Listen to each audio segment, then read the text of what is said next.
I've just completed an article for the American Christian Medical Dental Association. It begins thus: a lot of clever people are beginning to say some sensible things, although the ruling elite are hardly listening at all.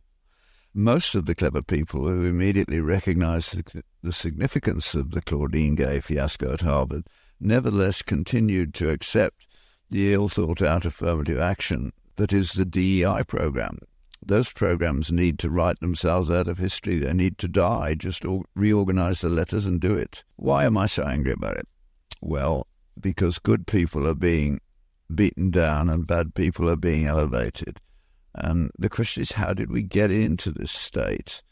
And Ian McGilchrist does one of the best jobs I've come across in this direction. Certainly, he's making me think, and it's going to be some weeks before I processed all the stuff in the YouTube link that I put that will be at the end of this talk. It's not easy, he is demanding, but it's worth the effort. There's no question that universities are no longer in pursuit of truth. That was where they started in the 12th century and where they stayed for a long, long while. That didn't necessarily mean they did it, but that's what they said they were about. When I started doing science, taking a break from medicine, in those days to do that was to take a cut in salary. But I did it because it interested me. And it didn't occur to us that anyone would fabricate data in the groups of people we met. Now we have no idea how much data fabrication is going on. And that, of course, is going to screw up the whole thing and destroy it, because once you lose trust in the literature, it's going to be very difficult to come back. And a lot of people have lost trust. How we rebuild it is not an easy proposition at all. Ian McGilchrist has been thinking about it for a long while. The past, he points out, thought the source of truth to be God. Throughout many centuries, the universities all accepted that, and it gave them an important foundation upon which to stand. He gives the moment of truth for him. He says he was 17 years old, sitting in his parents' kitchen with the radio on, and Solzhenitsyn's acceptance speech for his Nobel Prize was read by an actor, read well, because Solzhenitsyn couldn't get there. He wasn't allowed to come. But the line that stuck in Ian McGilchrist's mind struck him almost with a physical power of a blow. He said, "One word of truth outweighs the whole world." And what Solzhenitsyn, of course, is pointing out, and many others who were submitted to the communist Marxist regimes of the East, is lies, lies, and lies. And if you criticize those who are lying, you will be dealt with, frequently in a violent fashion. They survived, but by the skin of their teeth, and it was only because some brave scholars like Roger Scruton went and spent time teaching underground in Czechoslovakia, where he is almost revered as a saint because of what he did, because he was counselled in England, and he thought he went away to the hardest part and thought his way through and became the scholar that he became. Sadly, he died a year or two back now, and he is greatly missed. For Christian thought and Platonic thought, goodness, beauty, and truth were all considered to be sacred. In other words, they had to be given the greatest possible respect. Now that's gone. The reductive pseudo-Marxist policies, which are driving particularly the studies programs and demeaning the whole university, they have no such respect. So they are reduced only to power. McGilchrist points out that talented artists today don't want to be told they produce something beautiful. They want to be told that they produce something powerful. That's how far it's gone. This is the world we're giving to our children. They subjectivize truth, your truth and my truth. And then you have to ask the question, is that statement true? The whole thing gets into a tangle of total contradiction. The only ethics they can imagine are based on outcome. That's what they want in CRT and the other things. They want equality of outcome. But the moment you ask about utilitarian ethics, apparently Lessing was the first person to ask this question specifically, useful for what? An ethics of usefulness still need a purpose. Because obviously, if you're a Darwinian, your ethics of usefulness are based on advancing your genes, so it is not wrong to do anything that advances your genes over others. There is no morality in a Darwinian world. But a good number of people claim to be Darwinians, although they haven't thought it through. Truth has been subjectivized. That was a huge loss. It crept up on us so slowly that we really missed it in many ways. McGilchrist has now written 2 big books about these problems from a very particular point of view. He went to Oxford and did an undergraduate degree in English in the 70s and became aware very quickly that the great writers of the past were not being given the central role they'd always had before, because now there's a different agenda in the university, one which has replaced goodness, beauty and truth with social justice, critical race theory and all these things. They're taking a lesser good and trying to make it a primary good, and it will destroy the whole system. But when he realized this, he didn't give up. He said, obviously, there's no future for me in the arts faculty, so he did medicine, qualified as a doctor, and then became very interested in the brain, and was at Johns Hopkins doing brain imaging and neurophysiology, neuropsychiatry, ended up as a psychiatrist. And the books that he's written are based upon, in my view anyway, and I may have simplified this too much, a very profound interest in the sidedness of the brain. So we all hear left brain and right brain, and men are supposed to be left brain and women are supposed to be right brain. It doesn't work that way. It's the first thing he says about that is we need to rethink the whole thing, ditch all that stuff. It's wrong. But there is a difference between the left and right brain, and they can be most easily seen with an image that you'll probably remember. You've all watched birds, especially this time of year when the ground is a bit hard, finding what seeds have survived the winter. That requires detailed attention on where to peck to get these tiny seeds that are their lifeblood, so to speak. And that's a left brain function. Left brain is very good at detail, very good at lists and management, but it's dead. It doesn't make any difference to the world. It looks at the world and grabs what it needs. But birds, as you notice, will suddenly take off in a flock, and it's not apparent why.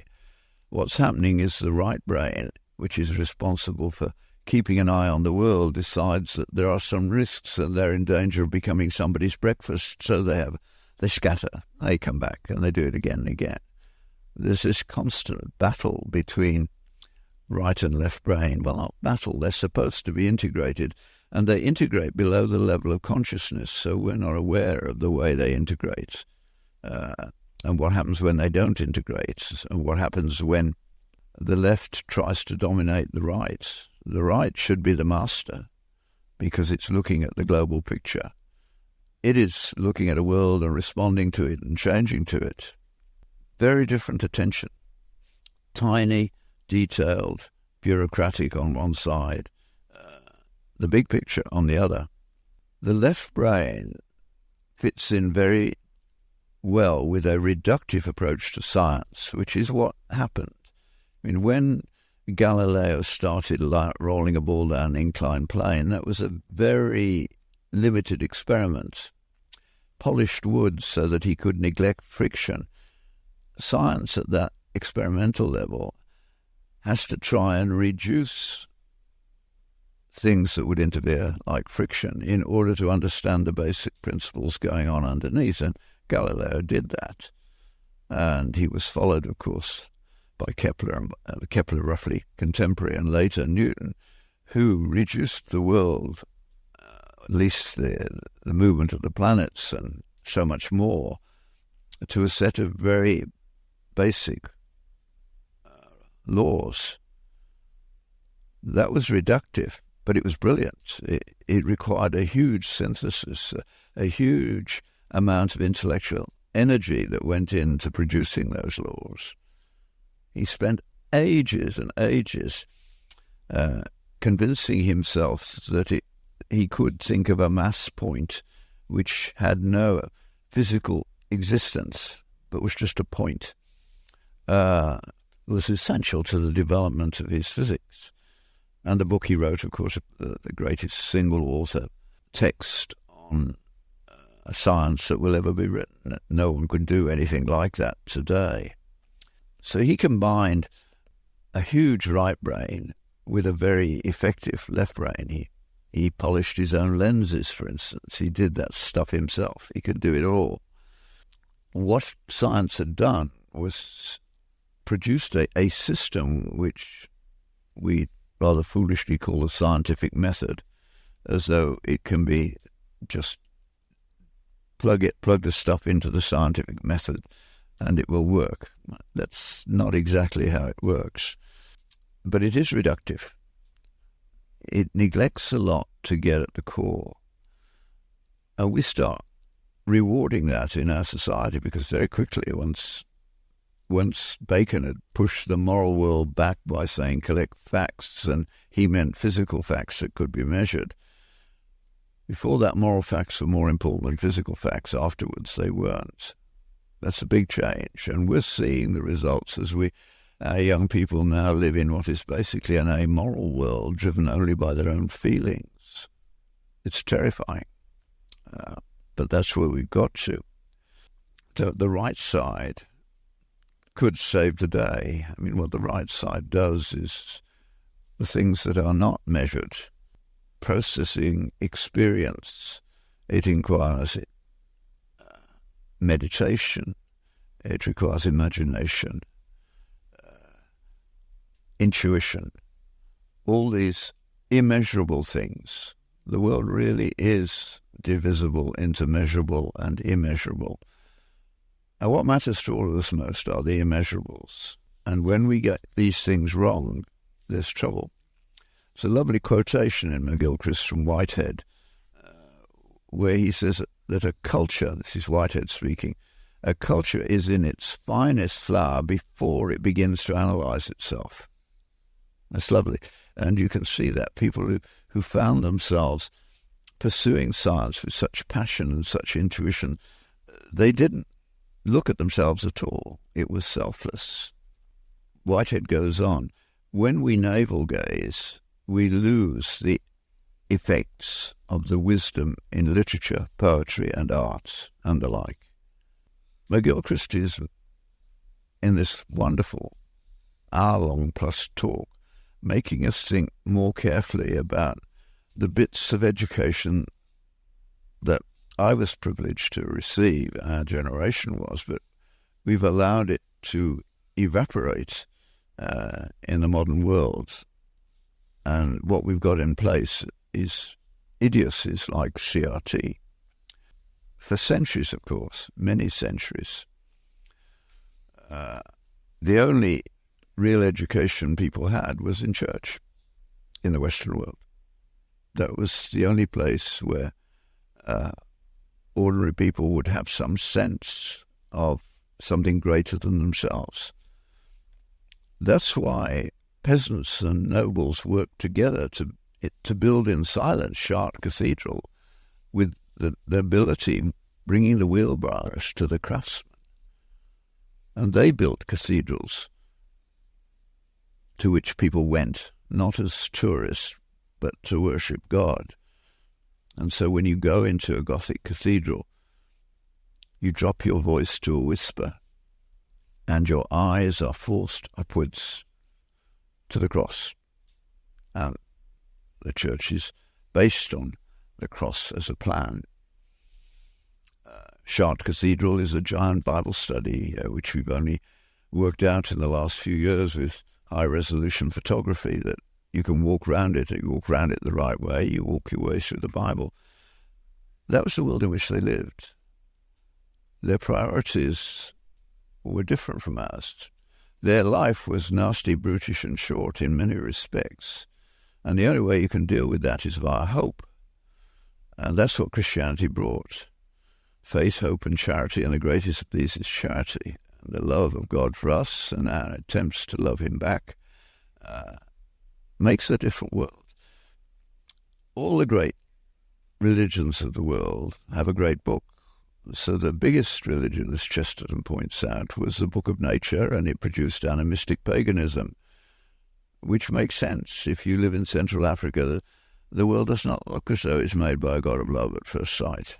It takes a lot of faith, insight, to get past the brutal realities of what was infant mortality in Africa, now dropping, but still a long way to go.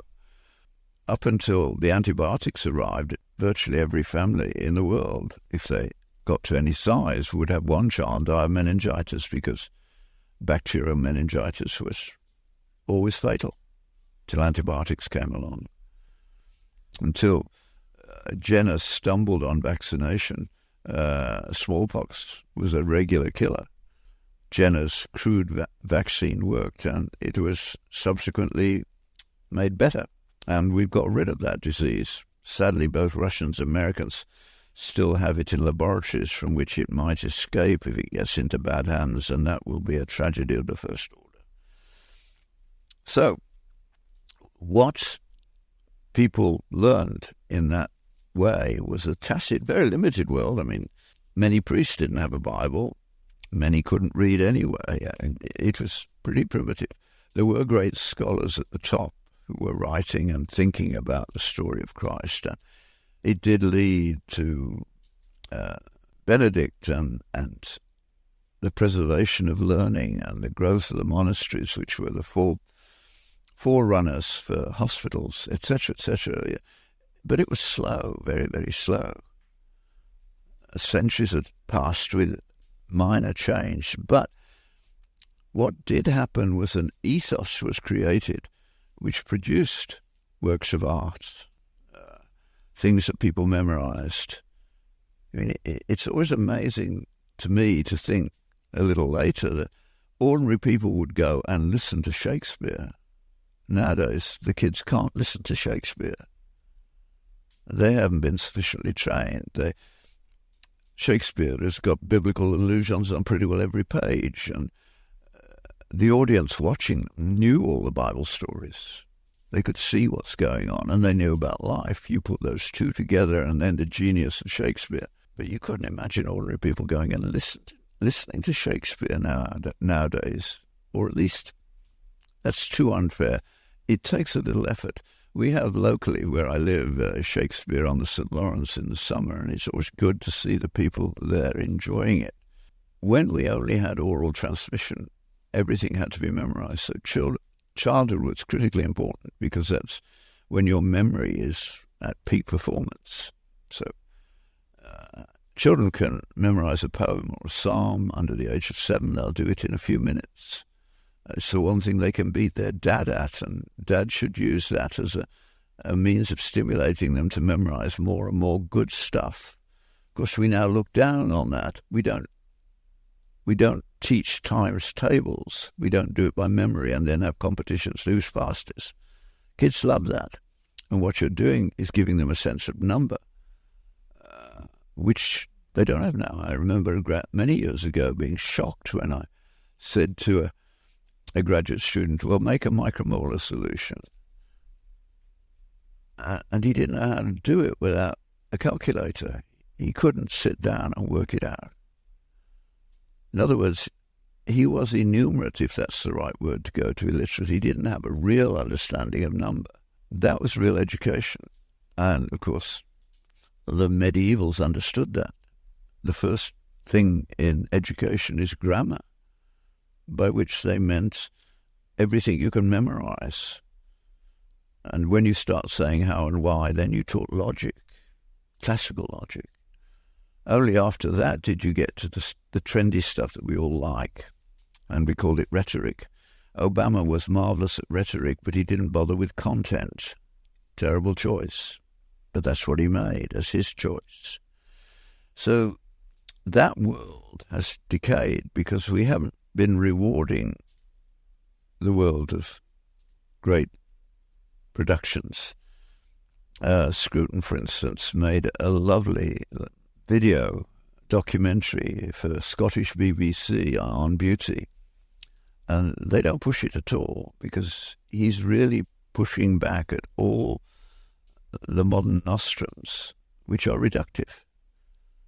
To see everything through the lens of feminism or through the lens of social justice. They use this phrase, the lens of, something that constricts everything, instead of trying to fix things together.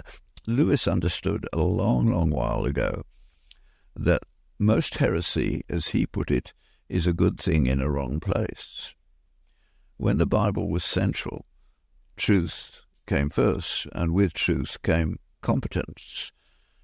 But once you move to power and identity politics, then truth is pushed out of the way. It is subjectivized, and all that matters is power. And lies go on all the while. Now back to McGilchrist for a minute. He makes this very interesting comment. I saw what he was what he described so beautifully long, long ago. Occasionally you'll get patients who are demented, who are having minor strokes probably as well. And they lose the sense that their limb, one side of their body belongs to them. They actually complain about somebody being in bed with them because they don't recognize one half of their body as being theirs. We would just smile and encourage them and calm them down. But McGilchrist points out that this is worth thinking about a lot more. When somebody has a right brain stroke, it's much more dangerous in many ways than the left brain stroke, because the integrating power and the bigger picture is lost. And the left brain, it's not altogether nice. As he points out, the left side doesn't like being wrong. It's not very good at being corrected. And it doesn't mind lying and confabulating in various ways. You'll see that in left-brained politicians who have virtually no moral constraints on them at all. Denial and delusion are much more common after damage to the right brain than to the left. Also, anger is dominantly left brain. These things are not unimportant, are they? I hope I've given you enough to want to go and look at McGilvray. For some of you, it'll be an important and delightful experience. For others, it might be more of a struggle, but I think it would be worth it. Let me know.